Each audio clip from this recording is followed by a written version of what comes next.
اعوذ باللہ من الشیطان الرجیم بسم اللہ الرحمن الرحیم الحمدللہ رب العالمین والصلاة والسلام علی سید المرسلین سیدنا و نبینا و شفیعنا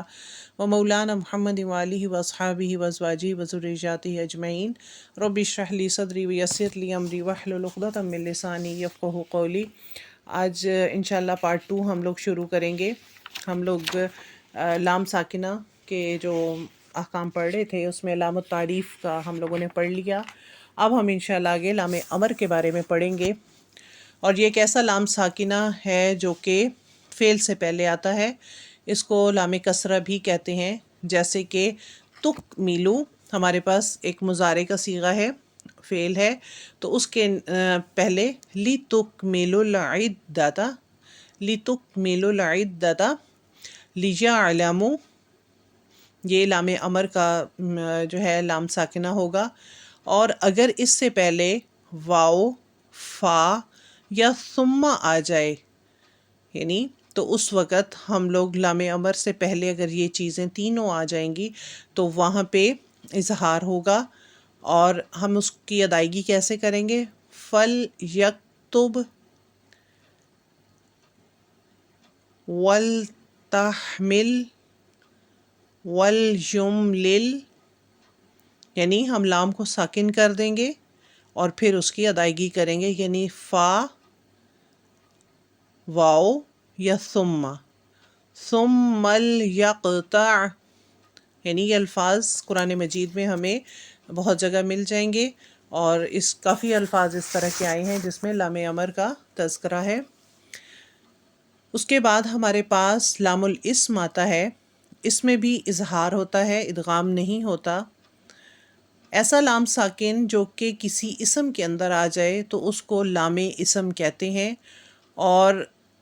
اس کو پہچاننے کی 2 نشانیاں ہیں۔ سب سے پہلے تو یہ کہ الف لام سے یہ شروع ہوتا ہے، اور دوسری چیز کہ اس کے ساتھ کسرہ ہوتا ہے، جیسے کہ الارض، الملکی،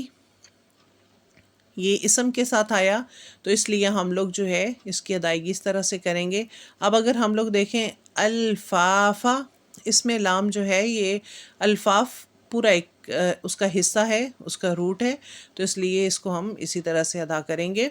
لیکن الملکی، الارض، اس کو ہم جو ہے وہ اس طرح اظہار کر کے ادا کریں گے۔ لام الفعل ہمارے پاس آ جاتا ہے اس کے بعد، اور اس میں فعل سے مراد کے ماضی یا مضارع دونوں چیزیں ہم لوگ دیکھیں گے۔ اور مضارع کی پہچان جیسے ہم جانتے ہیں کہ مضارع تا، یا، الف اور نون سے شروع ہوتی ہے، اور اسی میں اگر لام یا را آ جائے اس لام کے بعد تو ادغام ہوگا، ورنہ اس کا اظہار ہوگا، جیسے کہ زلزلت، اقل لکا، یعنی اظہار کی اگر ہم دیکھیں تو زلزلت، اقل لکا، فلا تسألنی، انا جعلنا، قل ربی، نجعل لہم۔ اس کے بعد ہمارے پاس لام حرف آ جاتے ہیں کہ 2 ایسے حروف جن میں لام ساکنہ آتا ہے، جیسے حل اور بل، یہ 2 ہمارے پاس لفظ ہیں اور حرف ہیں کہ اگر حل اور بل کے بعد لام اور را آ جائے تو ادغام ہوگا، ورنہ اظہار ہوگا، اور حل کے بعد را قرآن میں نہیں آیا لیکن بل کے بعد آیا ہے، جیسے بر رفعہ اللہ، قل لو کانوا، حل لکم، اور اسی طرح سے حل اتاک حدیث الغاشیہ، حل من مزید۔